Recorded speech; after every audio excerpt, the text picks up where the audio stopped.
Afternoon, everyone. This is Ravi Gupta. I am editor and founder of Elets Technomedia Private Limited. We have been running a magazine called Banking and Finance Post for last 7 years, and we have been running this portal on banking and finance also for several years. And we also work on have a magazine on education and magazine on health and magazine on e-governance. And we have been running several conferences and workshops on the BFSI sector. Today, we are having this panel, which is with the CISOs, Chief Information Security Officers across several BFSI organizations. And we have an eminent panel here. And we are going to discuss about the challenges and emerging opportunities for cybersecurity in the COVID scenario. So I will request each of the panelists to introduce themselves and their organizations so that the audience has a bit more context about each of us. And then we will start the panel discussions. So to start with, I am requesting Biju to please introduce yourself.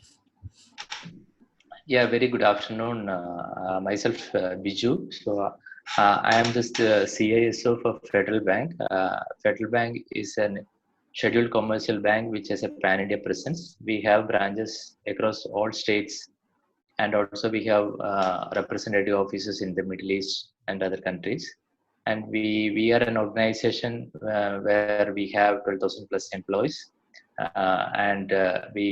Regarding the IT infrastructure, we run on centralized platforms. We have a DC as well as a DR location in another geographical zone. So I mainly handle the information security. I also handle the operational risk management of the bank. So that's all about me. Over to you.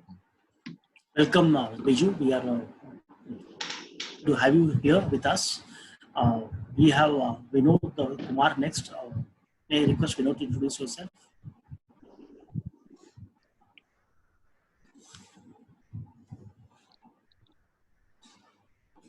Myself, Vinod Kumar, and I was handling the CISO role 2 weeks back, and now I actually moved to the CIO role for the bank. So I set up the entire security for the Fino Payments Bank. Fino Payments Bank operates 70 to 75% from in rural area, and about 25% in the urban area. So we serve actually more of the village areas for the people who are actually less banking privileges or opportunities you go during the period, and we are working more on Aadhaar enabled services, the digital payment, digital services, the account opening to everything, fully digital arena we are working on. And Fino Payments Bank started about 2.5 years back, and now across India we are operating. Welcome, Vinod. Thanks for joining me here. We have next stage Ashton from the Cruise. Please introduce yourself, Ashton.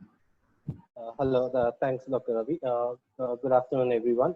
So I'm Ashton, and I'm the Chief Administrative Officer and CEO of the NatWest Markets PLC entity in the country.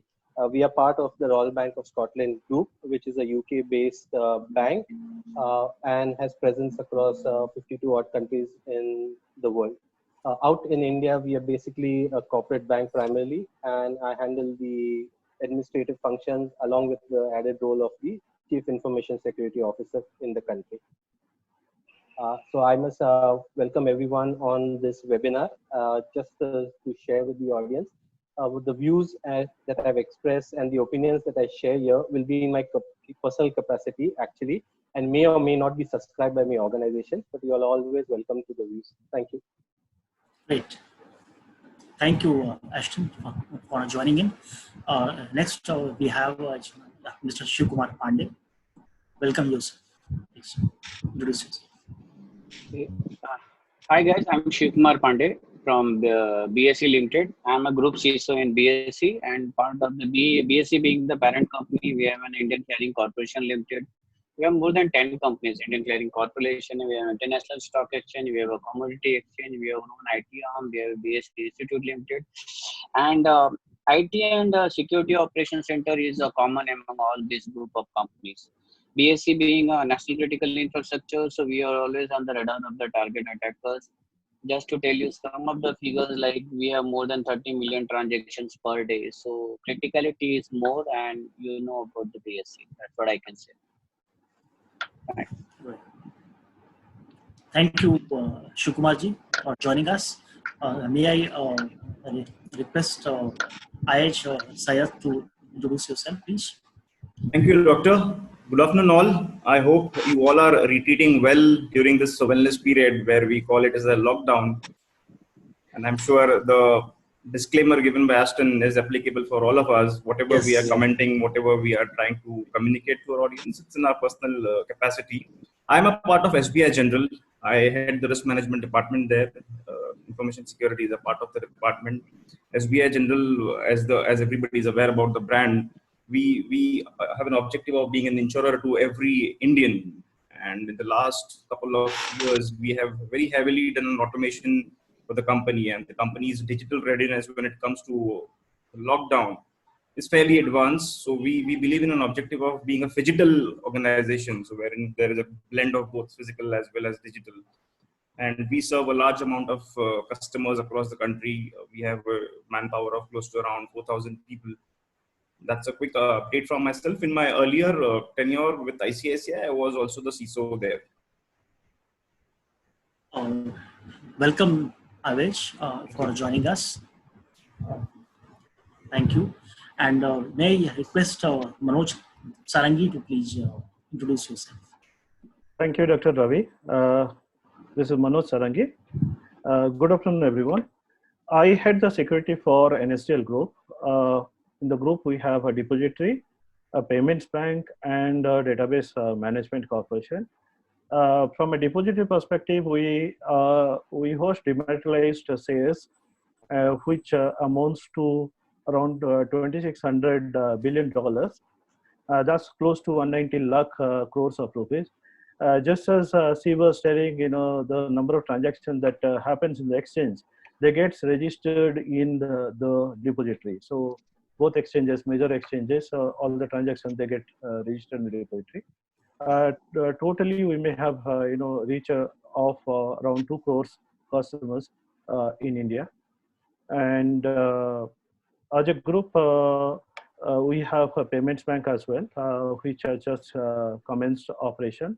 The other organization that we have is Database Management Limited, which is also an organization which is part of the digital initiative, which stores majorly right now focused on storing documents in dematerialized form, just like your insurance documents. That's also stored in digital form. That's part of that NDML as an organization. Nice to be here with the prominent group of panelists. Hope we have a meaningful discussion, and there are some good takeaways for each of us who is participating in this discussion. Thank you. Thank you, Manoj. Thanks for joining us. So we are starting the panel discussion now, the questions, and the first round of question is about how has the corona has suddenly disrupted the whole ecosystem around us, the economic ecosystem, the social ecosystem, the working ecosystem, the going to office ecosystem. All ecosystems are disrupted, and the country is in lockdown, and our customers are also operating in a very different ecosystem right now. So I will be requesting each of the panelists, as you are the people who are custodians of the security and IT in your organization, so how it has thrown up new challenges. So let me request Biju to kindly respond first. Yeah, the Corona situation. So all of us had an idea of what's happening in China towards the end of December, January. But really speaking, we never anticipated to have an impact of this nature at that point in time. So though we had started preparing for that, so again those steps were not initially fully capable of meeting the current day's demand. So we had a business continuity plan. Uh, when we talk about business continuity, there are two aspects to that. One is the availability of the systems, platforms, etc. And second thing is the key resources required to maintain the systems up and running. So here in this particular situation, it was not about the availability of the systems that can result into a disruption, but it was primarily the availability of the key resources to run the show. So in that aspect, the business continuity plans we had to be invoked. So ensuring the availability of the right resources on time was really a challenge. So for that, various kind of methodologies had to be adopted. So a single plan, it was very clear that a single plan for all of the team will not work at this point in time. So we had to take approaches like flexi hours or flexi locations. So whatever we could do to ensure the business continuity, we had to do like that. So as part of that, work from home, work from a different location, etc. had to be quickly deployed. So primarily in a banking scenario, the work from home or the flexi office kind of environment is comparatively less when we compare to an IT organization, particularly development kind of organization. So there were some challenges, but we had to overcome all those things in a short period of time to ensure continuity. Great. Thank you, Biju.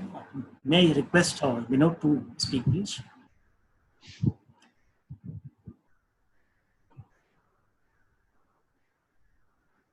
As Mr.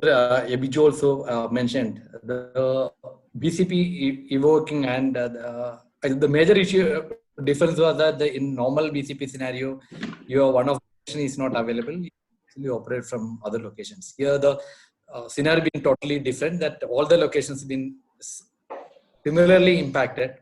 For us, our Mumbai operations was actually stuck the same time our North Indian operation or the South Indian based operation. All the locations are impacted simultaneously, unlike the other BCP scenarios. So it was very more than location specific. It was more of actually making the people available, the infrastructure available, and all the connectivity is available. So normally we have set of people actually working as a BCP scenario, but in this COVID scenario, we expected it to go longer period rather than actually having 1 week or maybe 1 month time. We don't know when it is starting and when it is going to end. Even now, we don't know how many ups and downs it will go through. So preparing for a longer time with all these available scenarios became a challenge. One, ensuring the devices, endpoint devices are available to all the resources who is going to work from home, or to ensure that some of the devices from the office or premises, they are working from there to take it to home. So that became a challenge. What kind of data is going? How we can ensure that additional or unwanted infrastructure is not going out of the organization. That became a challenge to maintain all the controls. Second, ensuring the availability of the people to operate or handle their responsibility. I mean, that was the issue, because many of the people are having either they are having the broadband. Some people doesn't have the broadband. Some people are actually staying in a shared room or maybe at home.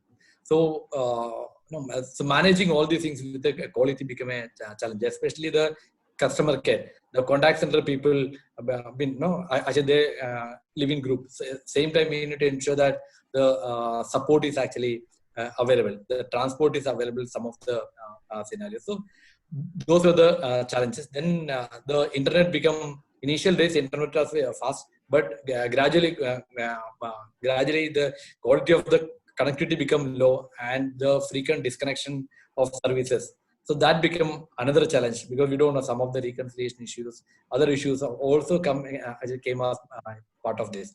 The third thing actually primarily we all of us face could be the regulatory requirements, how to meet regulatory guidelines, ensuring those in place. At the same time, actually, we need to run the operations in time. The security submissions to RBI needs to be actually going on time. So there is no relaxation on any of the period. That's the regulator expected. As a bank, you have to have this capacity available, so everything is as usual. So that become another challenge because it was very initial stage or first time in experience for many of the people to work from home, unlike many multinational companies. So making or bringing people into those kind of challenges and those kind of situation to ensure that they are continuously working and giving the input. So those those are some of HR plus information security kind of challenges we all face. However, I think over a period we all overcome that. From a bank perspective, where I represent, we had more rural area operation than the urban area, which was a challenge because those people, very few people understand all these scenarios. In urban areas, all the COVID or the Corona controls were very high, but the village side it was not that much, but still they face some kind of issues. So they were also actually struggling how to understand what we are actually pushing from the corporate side and how to adhere to those kind of challenges, the security controls, what we are saying, the issue, ABCD things you need to do, and the other things you cannot do. So suddenly a change happened. Adapting to that become a challenge, but over a period, maybe 2 to 3 days continuous information that is actually passed on to them, multiple VC sections with them, all of them actually made them understand, yes, they need to adhere to they need to work the environment what we have with unlimited period. So a cultural change also happened in that the way of handling the IT and IT security systems. Just asking that some of the IT services were allowed and some of the and banks were functioning, their retail functions were happening. So did that help you in that operations? So yes, in our case, actually yes, because we operate more out of field than actually sitting at the branch scenario. So the people were aware. The challenges were not more of branch or the field stuff. It was more of actually convincing the people in the corporate office and regional office and district center office. So they were the people to actually get adapted to this kind of environment. But the field, I'll say, especially in the Bihar, Jharkhand, Uttar Pradesh, Gujarat, and all other areas are actually working fine. They adapted to the situation. But suddenly the issue was that the sales force, suddenly the lockdown situation, the alert actually getting changed. Adapting to that, one day they go and next day they are not able to go to the field. So, but from an IT perspective, continuously working. All the people are actually able to work, able to perform their duties as expected. That's a good part. So I think this is actually giving another situation that the rural areas also as strong in their internet or data connectivity as well. It is not that urban; they are also as strong as the ISPs are actually supporting heavily. So they got tested actually. The rural. Absolutely yes. Okay, great. So I will request Shivkumar Pandey to please respond. I think it's a different organization, different type of ecosystem in which BSC operates. So if you can highlight. Thanks, Ravi. I think Vinod touched most of the points, but I just wanted to highlight certain points. Like unlike banks, BSC is very data centric company. Everything is centralized compared to distributed kind of scenario. But like you touch upon the digitization part, regulation, the data security. We talk about resources and other stuff. Here, I just wanted to highlight two aspects. One about the digitization, like in the scenario is totally shown. When you talk about the BCP strategy, previously it was from one location and then switching to the another location, and now we are talking about the both the locations, or maybe a multiple locations also, where we are allowing work from home, that kind of scenario. So providing a VPN connectivity, that too also secured VPN connectivity, is again a big challenge. And the second challenging is the capacity. Suddenly the VPN work from home kind of environment number is increased so large that you're providing so many licenses, so many endpoint devices, providing, or maybe providing a connectivity to BYD devices, again, it's become a challenge. So, and that too also providing with the data security and other things, it's really become a challenge. Second thing is about the awareness, awareness regarding cybersecurity related to COVID. There are lots of advisories coming up. So those also providing and sending all the, training and awareness to the employees also is a key aspect also in this scenario. Great. Thank you, Shiv. May I request Avesh to please respond? Thank you, Doctor. Being the risk head and part of the information security as well, we were fairly proactive. We can say everybody was fairly proactive, but we saw it much early in times. Our first advisory to our internal team went way back in January, and we managed to do procure sanitizers and face masks and make them available in the early first week of February itself to all our branches across the country. So I think that point of view, anticipating it early helped us. And that's the reason we started trending our hashtag on social media saying BAU uninterrupted. So this helped us. So the whole classification, how we did is in 7 parameters. We said people priorities will remain at the heart of SBI General's crisis management plan. For that, we will accelerate smart work. We will enhance corporate health and hygiene. We will mitigate people risk. So in people risk falls those cyber security related advisories, because when people tend to work from home, they might fantasize with the technology when they have the luxurious time available with them. So that was one of the challenge area. Then we said, how do we manage workforce flexibility? Flexi hours, people coming onto the Zoom network, people going on to various other digital platforms, what all the do's and don'ts should be there. And the most important thing we prepared ourselves was for the digital readiness. As I said, the company was ready for, we did a lot of automation in the last 2 years, so was ready to accommodate all the challenges. The scenario changed when things become so normal that people started demanding more and more of IT leverages. So for an example, we had a particular, as she also rightly said, the VPNs connection. So we do forecasted that if in the worst case situation, how many VPNs we will require. And we have procured those numbers of VPN. But what happened is when the situation becomes normal, now everybody wants to have those VPNs, and it's not possible. The firewall and everything will not take that much of load. So managing expectation became a bit challenge. And we said this is not a BAU situation. This is a BCP scenario, wherein the productivity is not, everybody is not expected to be there virtually in office. There will be challenges, but we took some hard calls of not allowing BYOD connect through VPNs. We only allowed our internal video conferencing infrastructure. People were not allowed to use any non-approved video conferencing tools for official meetings. Our DC and DR very proactively in the very initial stages, we managed with our vendors itself. We did a VDA arrangement for all vendors, for all auditors, because it's a financial year end as well. Auditors will have to do a lot of work and they cannot come to offices. So we did some remote arrangement for them. DC and DR, we managed to arrange our employees there on a station basis. So we managed to do some couple of 3-4 employees were there at our DC location, staying there, not going to their houses. We managed to do that. Our brand helped us to navigate when the lockdown was there, because we being a part of essential service as well as data center coming under the essential service, we were able to navigate in the initial few days for some initial works.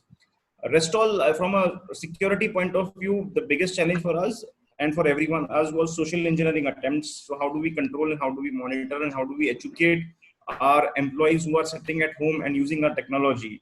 So we fairly in advance told them that, you change your passwords before when you are there in the network itself, because when you go out of the network, and if your password is on the verge of expiring, you will not be able to change the password. It will be very difficult for us to remotely change passwords. So we managed to get the employee change their passwords. We have increased our bandwidth with our IPS provider. We have enhanced our data connection plans with our providers. In terms of data, we have created OneDrive folders for our critical vendors, critical employees to have access on that folders remotely. And much in advance, we have told them that you need to put your data on the hard drive. Otherwise, as a company, most of the data are on the common drives. From the awareness point of view, also, we are on an average every alternate day doing webinars with our employees on cybersecurity. We get the best of the cybersecurity professional from the industry. We do some small chat shows, mailers, quizzes, small activities on phishing. So these are the things which are managing us to be engaged as well as managing us to be secure. Great. Very interesting points you have mentioned. Thanks. May I request Ashton to please respond? Yeah, thanks, Dr. Ravi. So again, this pandemic is actually a very interesting situation, and it's the first time something like this I faced in my professional career. I'm sure it will be for the most of the panelists here and almost all audience who are listening in to us. But again, with every adversity comes opportunity, is what they say. Secondly, necessity becomes the mother of invention again. So whilst we have, and what Biju and Vinod have touched upon, whilst we have had our BCP plans and we have even catered to very extreme situations like wars and pandemics, we have never really got to test something out like this. Okay, it's very similar to a fire drill. The results of a fire drill is very real and very different from what an actual emergency is. So even something like this in terms of a pandemic and invocation of a BCP has got very different nuances to it. If you think about it, there are two parts to it. In a scenario like this, one is the IT setup and the entire technology infrastructure, and one is the human aspect to it. So within the IT infrastructure, we may be well prepared. We may have all the zero trust mechanisms in place. We may do the endpoint security of devices, dynamic patching on our infrastructure, etc. But we still have a human aspect to it, where under the work from home philosophy, we have staff who are not usually used to working from home, not usually experienced in handling an unsecure environment, trying to patch in their own devices, their own infrastructure into our landscape. And if they have not been trained or they have not been made aware of the risk that come with it, we basically left ourselves exposed to some sort of risk coming into our infrastructure. So that's the human aspect that we have and that needs to be catered to. And as Avez pointed upon, even in these times, knowledge sharing, making people aware and staff and employees aware of various aspects, threats, etc., through anything to do with phishing, malwares, and various other attempts to be able to hijack the network and hijack the infrastructure is something that needs to be catered to and needs to be taken care of. So as CISOs, you have two responsibilities, securing your IT infrastructure and your technology landscape, but also the human aspect for all staff, vendors, third party, our supply chains, which are usually the weaker links, as and when they are now made exceptions and allowed to access our infrastructure, it needs to be robust and secure enough. Great points about the human aspects of the whole ecosystem. Unless we are handling that, we can't handle anything actually.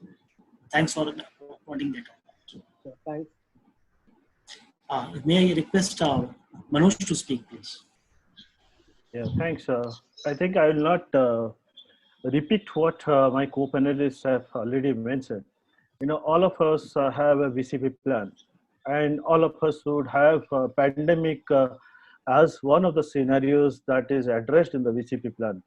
But the pandemic that we address in a VCP is localized. This was a pandemic which has a global effect. See, there is no alternate site, there is no alternate mechanism that you can switch back to. So that was one change. But as human beings and thinking people, did we adapt to this? Yes, we did. And was the business or the operation affected? Probably a little.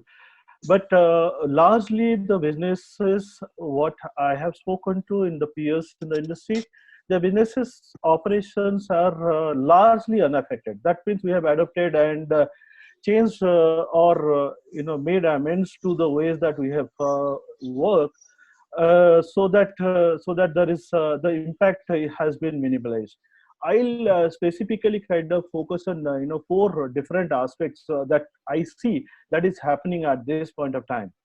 One is a change in the threat actors.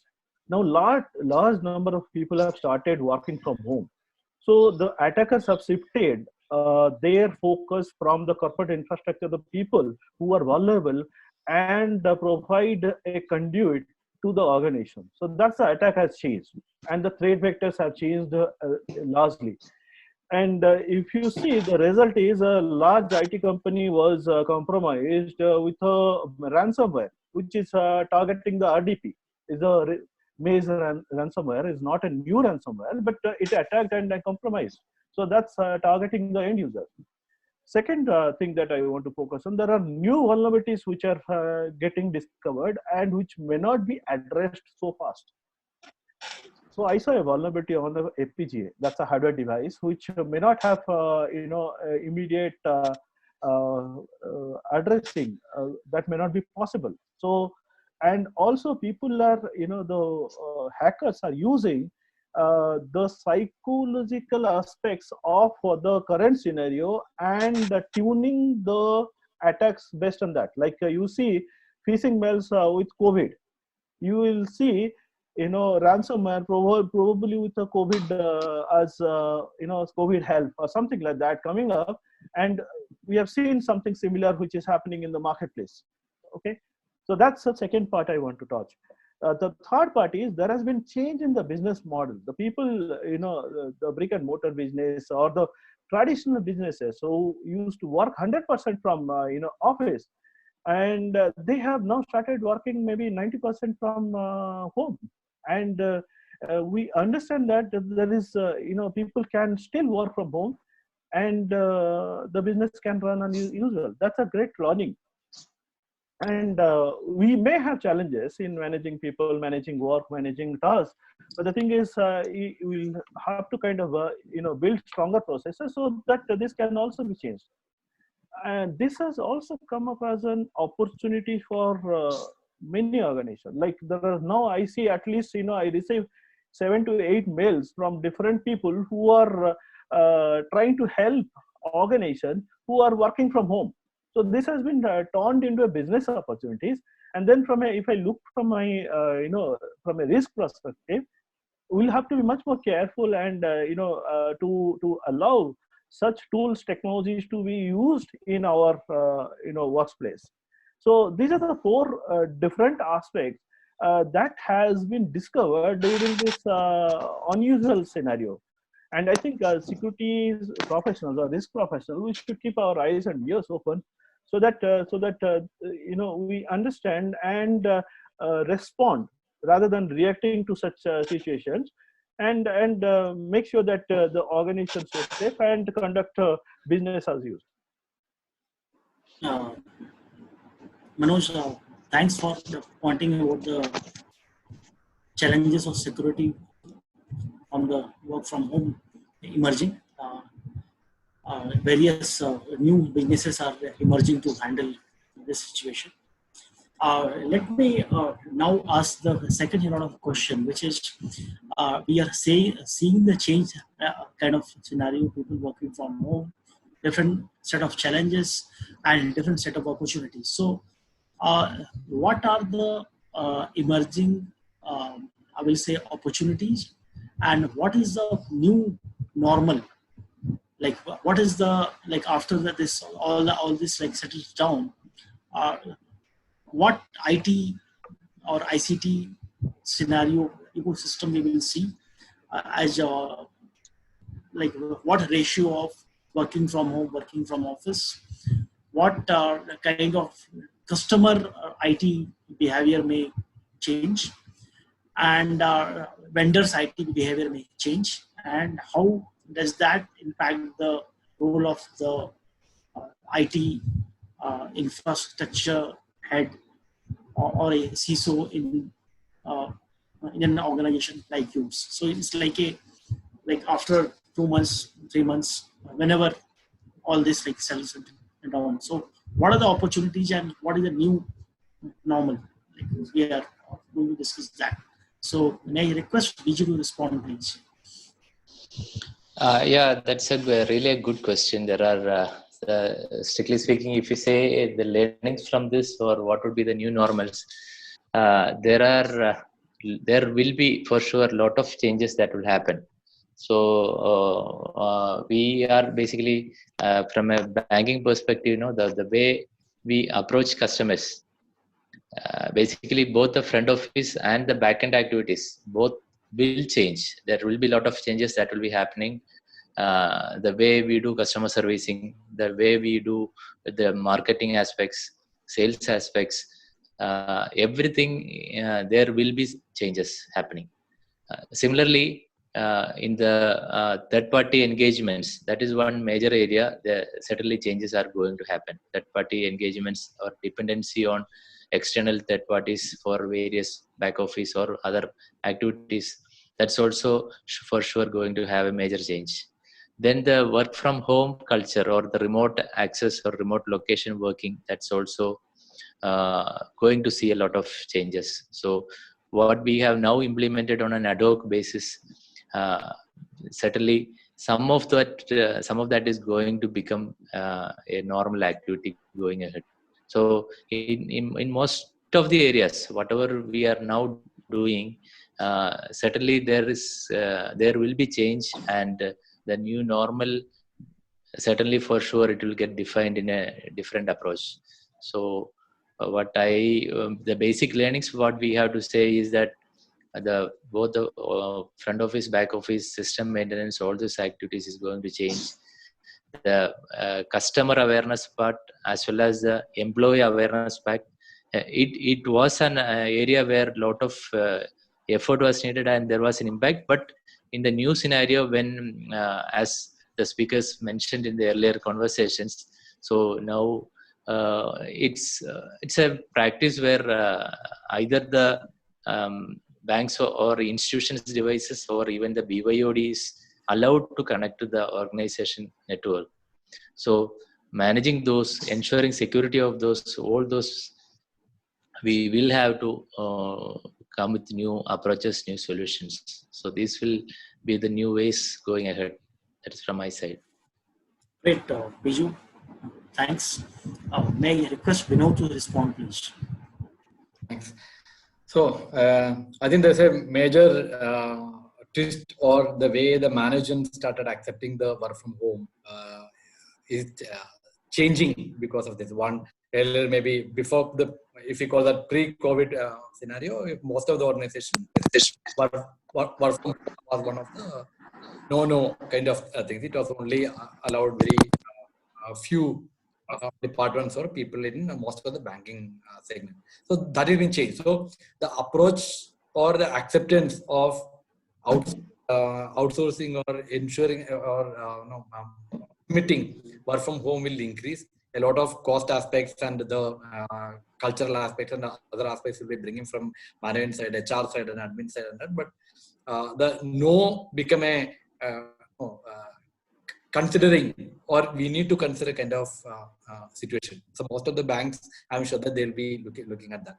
In our bank also, actually, we are looking at the kind of opportunities. So now, earlier, something which we thought we cannot actually work from home. Now we are actually segregating those kind of we are taking all the departments' activities, what they are doing, and segregating into that multiple things. What needs to be done purely from office, what is that actually we can outsource, or where we can actually make a work from home, or there's a combination of things. Okay, half of the people can work from office and half of them actually can work from home. Then also we are actually debating on what are the things that we really need to full-time work from home or part-time work from home that can be done. So while I was talking to many of the people, the peers and all, we got to the people are actually experienced now working from home. Then they want to make the life change actually, rather actually traveling 1 or 2 hours in the morning and afternoon. Why not actually work from home? And I think a new synonym just started again: play at home and work at home. So why not actually play sometime and then work? It's also actually going to a scenario of actually how looking at the quality plus quantity. Why not rather than the duration of the work or the thing, quality plus quantity, how that can be delivered. So a lot of applications or a lot of parameters that will come in place where work or the deliveries quality and quantity can be measured, and on with that actually the salary or the wages or anything can be decided. So a lot of paradigm change is happening with this. This also, I'm sure that the scenario now came up will also open a lot of eyes of regulators. So where they never permitted to do many things, they will also relax on that. They will, if all the banks are going to put up that recommendations, the regulator will analyze and say that okay, this can be this part can be taken out of the premises. That will actually give a lot of opportunities, a lot of other things to the organization. For the flexibility will be given to the organization to make a on-prem and work from home scenario. But however, as all fellow panelists said, the security will become a major issue. The attack which used to happen at the data center level, that will actually shift more to the client level, which will be much easier for any hackers to penetrate into the network. The phishing activity, the phishing kind of things actually increase. The malware will increase, which can attack the weakest point. So somewhere a lot of those kind of controls which will be coming in place, the organization will be working on that, internal as well as external agencies to support on that. The security level will increase more to the endpoints rather than the data center perspective. So that's what a paradigm change expecting the entire scenario. Great, Vinod. Thanks for pointing that out. May I request Shivkumar Pandey to respond, please?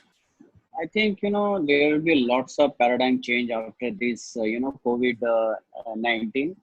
I mean, as I said, as these guys are discussing about the third party, our vendors, the organization itself only, whether we talk about the internet application or internet application, both we need to provide from work from home kind of facility from secured environment. Some of the things, more digitization will become into the pictures, how we can work from home. Complete BCP strategy also will be changed, It is not that, only, the one side goes completely down. You need to think about, both the side and only in all aspect, isolation from each and every area.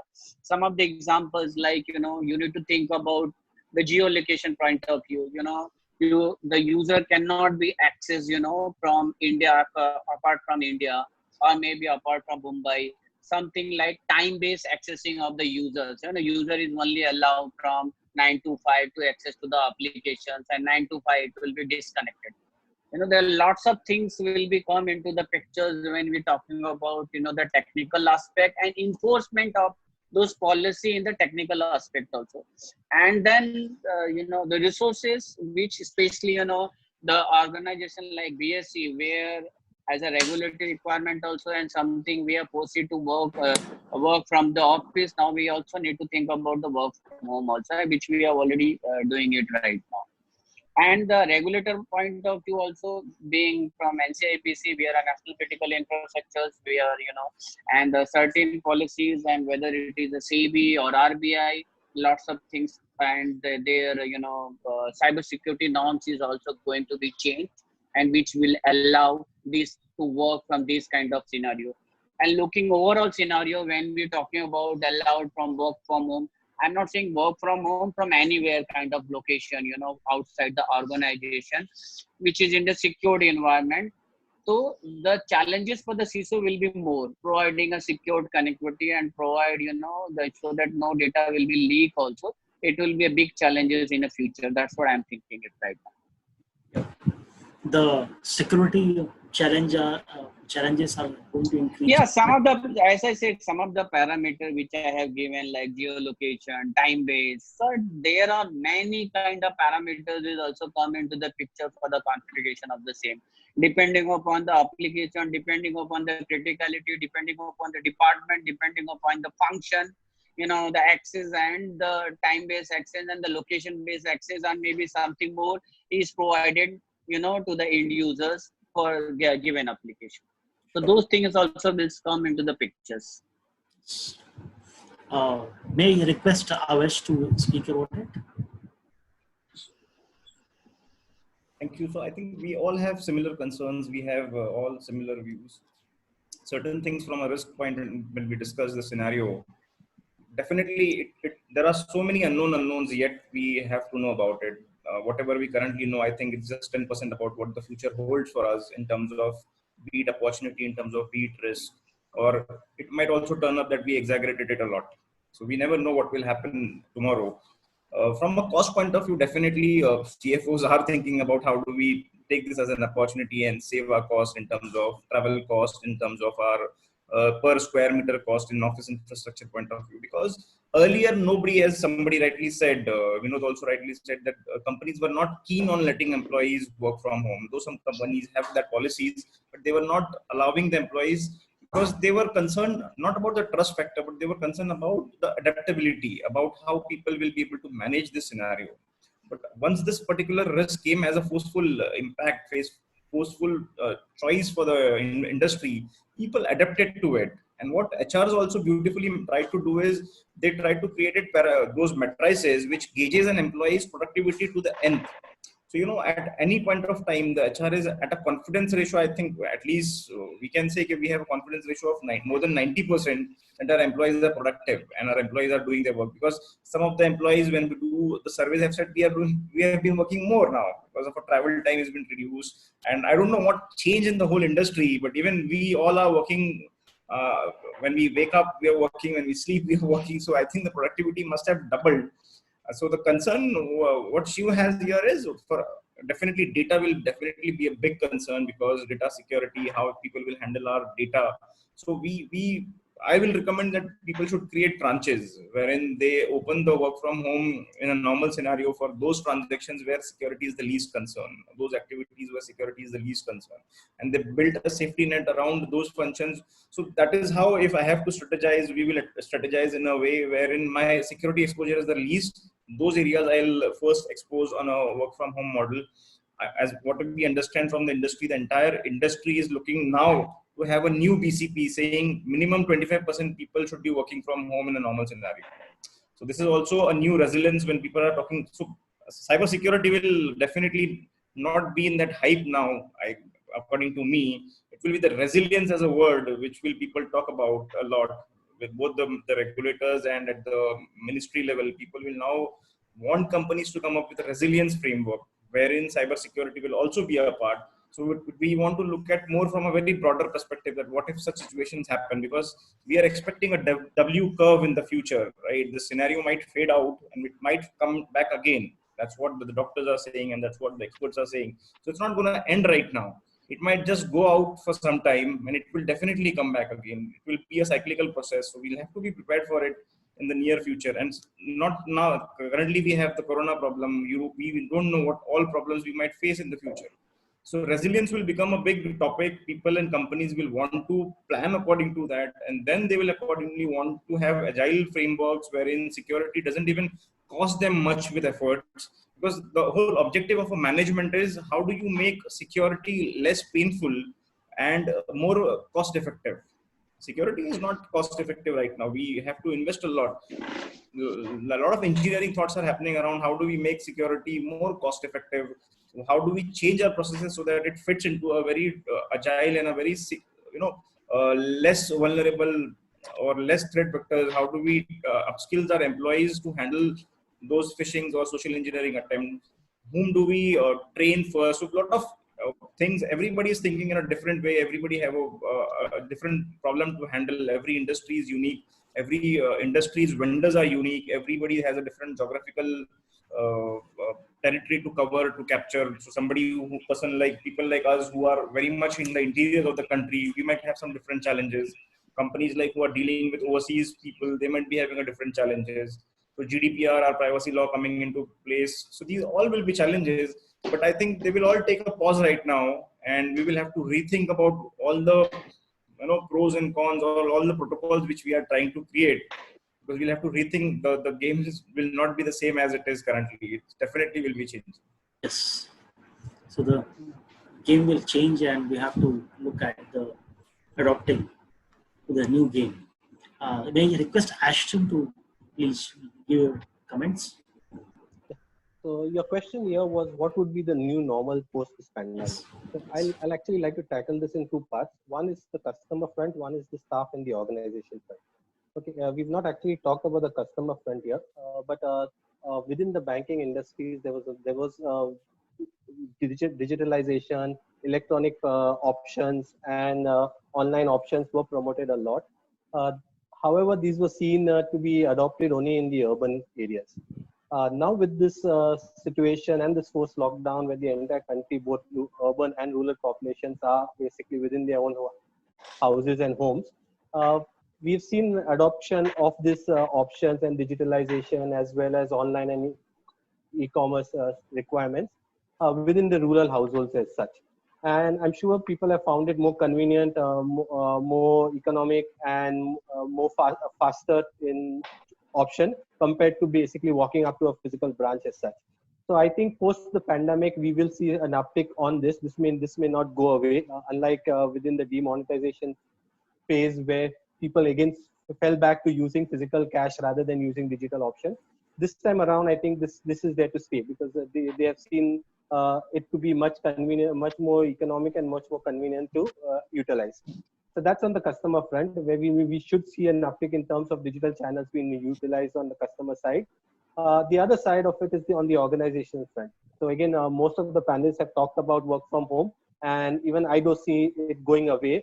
We may not use it in the scale that we are using it right now, where 90% of the organization is actually away and working from home. But it will be definitely be used more often, cost being a major factor, and all the CFOs in all the industries will have a look at that.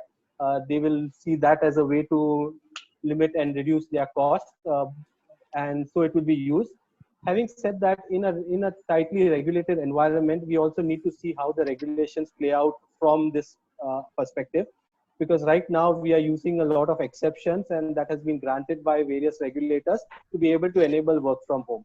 There will be certain functions, etc., within the back office, mid office, etc., that will still need to be working out of a premise or a branch because of certain requirements. And if we can actually make that the new normal from a regulatory perspective, we will still be forced to be utilizing work within a premise situation. Having said that, support functions, etc., and all can still look at work from home as an option and the new normal. The last part within the organization would also be on the various support functions and the third-party functions that we actually utilize. How we are able to imbibe them into the landscape to be able to help them to also work remotely is something that we can also consider as part of and learning from this entire episode. Yeah, thank you. Great. Thanks for pointing out the customer impact. I think, as you mentioned, the digital adoption by the customers will increase dramatically. May I request Manoj to please respond now? Sure, thank you. So the first thing that I want to touch upon is there'll be a complete relook at the way BCP used to be framed for the organization. So it was like a site A, site B, or site A, site B, site C, from where you can operate in case of any disaster or anything that strikes. But now it is site D. That means you work from your respective homes. So that's a new addition to the business continuity plan. So that will have a relook going forward.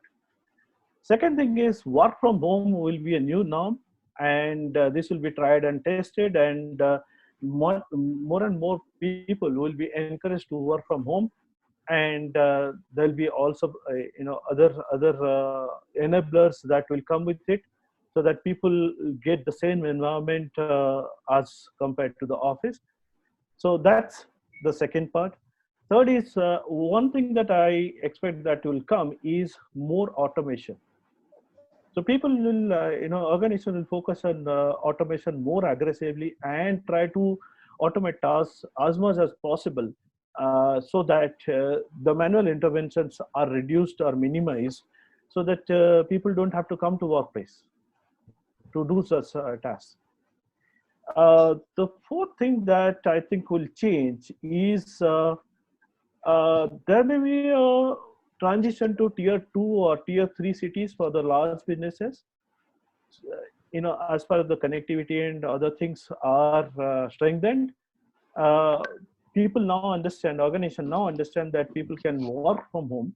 So why not focus on something which can save costs?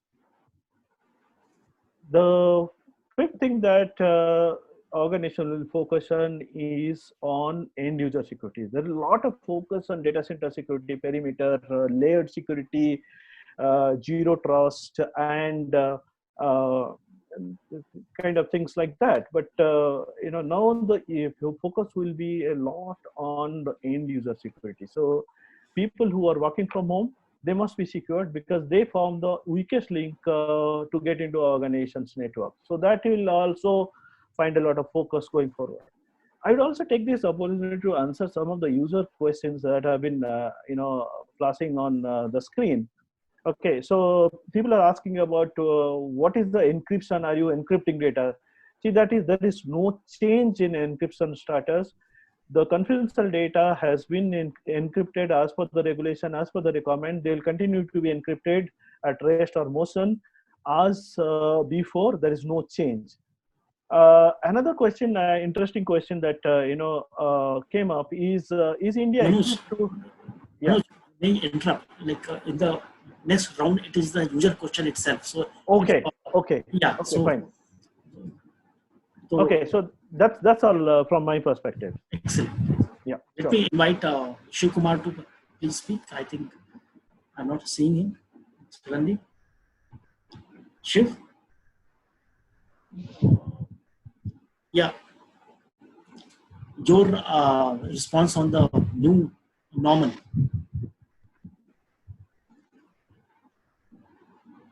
Yeah, tell me now.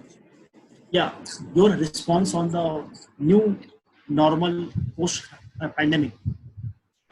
No, I'm not able to hear you. Oh, okay. I'm so sorry. We are asking Let that. me, my this is disconnected. Just 1 second. Let me connect my. Am I audible to others? I'm sorry. Yeah, yes, doctor. Yes, you are. I think he had given his feedback just earlier. Sorry, Manoj. I think he has given his feedback earlier. You had already. He has already. Yeah. Yeah. Actually, my screen has got jumbled up. So I am I really lost track. So I thanks for then pointing it out. Mm-hmm. So I'm now requesting each of the panelists to please look at the questions, and each of you select one or two questions which you are passionate about answering, and please be brief. We are already at 4 and we have to end it by 4:30. So each of us can take 5 minutes each max. And so may I start with Biju, if you have selected any questions and you want to address them.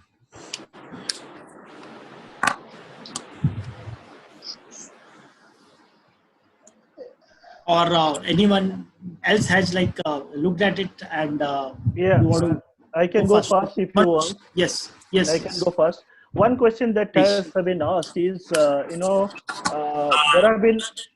have been many cyber attacks, and is your SOC or SIEM able to stop the same? Okay, so SOC or SIEM, works on something called a indicator of compromise. Okay, if the indicator of compromise or the IOCs are already known to the SOC or the SIEM, then the SOC or SIEM can act on that and stop those attacks or the traffic, malicious traffic, to come inside the organization and take appropriate measures. Great. Okay. Should I take one more question? Yeah. Okay. So another question that has come is India equipped to tackle cyber threat? Okay. So India is as equipped that any other country in the world to tackle cyber threat. Because the threat, we are not working in isolation and silos, and the threat that is the cyber threat is not specific to India. It is a global threat, and all organization, everyone is struggling to kind of cope with cyber threat. Are we 100% safe? No. None of the threats that come to you or anyone, you cannot have 100% protection against it. Just like a theft, a bigger lock, a bigger deterrent, a bigger slew of measures will be a bigger deterrent. It's a matter of time. It is a matter of effort that someone will overcome it. Okay. I also tried to answer this question in the chat box. Additional thing for us, as you rightly said, as a country, I think we are fairly equipped. We have the best of the talents. The talents are all here present on the screen. The likes of all biggies are there. But as a country, we are fairly mature. The concern will always be on the user side. That my user awareness, my user maturity, that curve we might be a bit lagging. So it depends on now. So it's nothing to do with the country, it's to do with the social fabric, how people react to various mailers. I keep on saying every time, whenever somebody gets a Shirdi Ke Sai Baba in their inbox, they end up forwarding it to 10, 15, 20 people. You don't know what can happen, what phishing traces are there. So that element of ours, so that maturity has to be there in place. So that's one area which makes us more vulnerable. As corporates, I think we are all at par with the global best organizations. Right. Vinod, you want to answer something? Yeah. So maybe one of the very interesting question, common for all the people. The question from Surendra Tulsian. I want to know how banks are going to control stealing of customer business data from employees' PC laptop if working from outside the intranet. Typically, one thinks leakage of network, but still browser level and mobile applications becoming a major challenge. So it's going to be a very interesting scenario now onwards, actually, how the entire data is being looked at. So I just put one answer in the chat box also. A lot of segregation of data will happen because primarily right now what we in a bank it is done the two ways. One, the data that can be displayed and displayed or given to resources, and data which is masked or unmasked data. So that is the way it used to be given, and the control was happening. Now that will change because a lot of remote working will be happening. We'll have to send a lot of data outside the premises as well. So maybe we, as a security person or from an IT people and banking perspective, a lot of things needs to be changed. The way we are looking at it is like what data needs to be there in the intranet, what needs to be there in the extranet, what kind of data needs to be given, or that can be tracked between, that can be given as intranet plus extranet combination, so that the risk is actually mitigated. So that is going to be a lot of change bringing the way the data is handled, because giving everything outside is going to be a major risk. So a lot of churn and the way looking at the entire piece will change immediately to start the work from home or the remote access happening. So that's what my view on the issue that can happen when the data is actually sent to a device which is actually handled at home. But I'm sure that all the banks have put a lot of controls already, but that will actually change some more with a lot of combinations that can happen. Ashton, you want to respond on any of the questions? Dr. Biju here. There is a question there's a question on rogue mobile apps. Yes.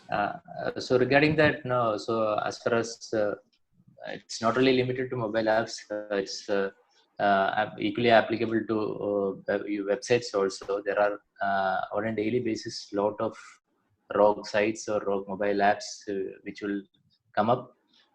So there is no single solution to completely prevent that. So the best practices which are now followed is the basic thing what is needed for that is the continuous monitoring. So there are services, specialized services also available which helps us in monitoring, and once monitored, taking down whether it is an app or a site in a time-bound manner is most critical aspect. So that also an institution cannot do the takedown activity on its own. So we need help from external specialized services for taking it down. There are many agencies which provide that kind of services. So my answer to this is regular monitoring and ensuring that every institution has the service to take down whether it is a rogue mobile app or a phishing website, whatever it is. So that is my question to that. Then there is another specific question on how the data protection is ensured. So this Manoj had almost answered that question. So there is no single technique to ensure data protection. The multiple controls, like again Manoj had mentioned about that, layered controls at various levels, categorization of the data, ensuring protection according to the criticality of the data is very much important, and that is a way organization ensure protection to the data. Great. Thanks, Biju. Yeah, thank you. May I request Dr. Ravi. Ashton to respond? This is Ashton speaking. So there have been couple of questions out here where we've been asked about what are the measures that organization is taken to protect secure data, how do organizations manage data at rest, motion, transit, encryption requirements. So there's a lot of concern and queries around protection of data and securing data, customer data, likewise. So I would just want to make a point here. This pandemic and the situation that we are into is not so much about the weakness of the IT landscape, the infrastructure, or breaches in the IT landscape. This is more of a cause of humans being unable to access landscapes because of the lockdown and because of the pandemic. The landscapes and the infrastructure have been robust. There's been no threat to the landscape per se. There's been no attack on the landscape as such. And all the security protocols, all the security requirements, all the needs to encrypt and segregate data are still very much in place. It's because of the human aspect to it that is where we had to add a few endpoints to the overall landscape. And that's where I've already mentioned before. There should be zero trust. There should be no access given to unsecure application and devices. All devices should be secured. All endpoints should be secured.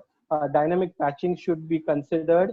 And most importantly, there should be trainings and awareness programs run for staff and for customers likewise, who are going to be trying to access these digital options. And that's where we can keep the security in place. Having said that, and we know that from the dark web, there is increased attacks now because of the situation where people are trying to take advantage of it. And that is something that has to be monitored by all CISOs, by all IT staff, and by all organizations to make sure that none of these attacks are able to breach our defenses. But we have not changed anything on the ground in terms of security of data, which was always in place even prior to the pandemic. So that's my answer, and that's my take to the audience here in terms of all the data security questions that have been put up. Thank you. Thank you, Ashton. May I request Shivkumar Pandey to respond to some of the questions? space, one of the question was, how to protect and all. Manoj and already touched upon the same, but I just wanted to talk about that there are certain things like one is a reactive and one is a proactive. So in a reactive, we have a signature based kind of stuff where IOCs are there. Certain things are there which we automate the process and we are blocked at the gateway level. But depending upon the behavior and other stuff, we can do the some kind of proactive analysis, which is not at the mature stage right now, but we can do that also. Coming for the rogue mobile, I just would like to add some more point like container based. Nowadays container based mobile applications are coming out, so organization is also thinking about to provide a secured space to the end devices, whether it is mobile or desktop, where the container based solution and with the secured channel and connection, we can provide the application so that the application should be safe and there is even no rogue application impact on the same. So there are few other questions which are unattended. So if you want to, like any of us wants to respond to that.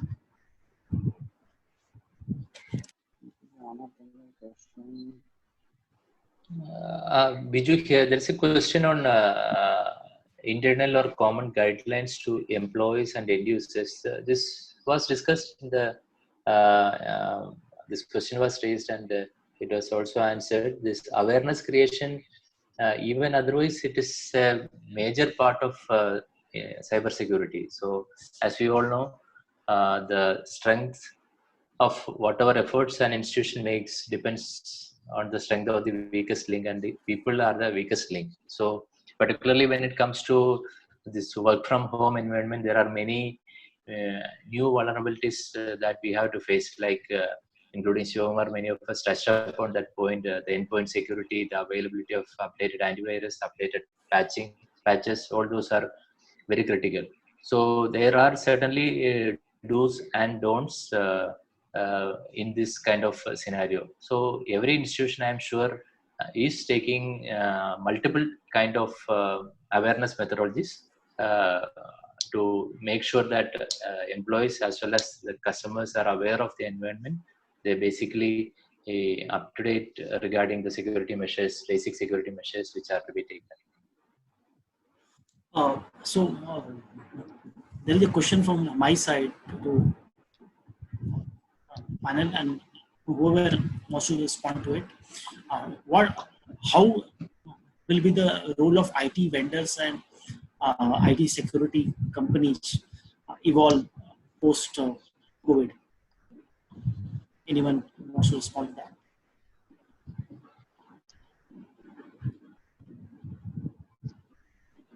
Okay, you want me to respond? This Manoj? Yeah. Okay. See, the vendors are a very important part of the whole ecosystem.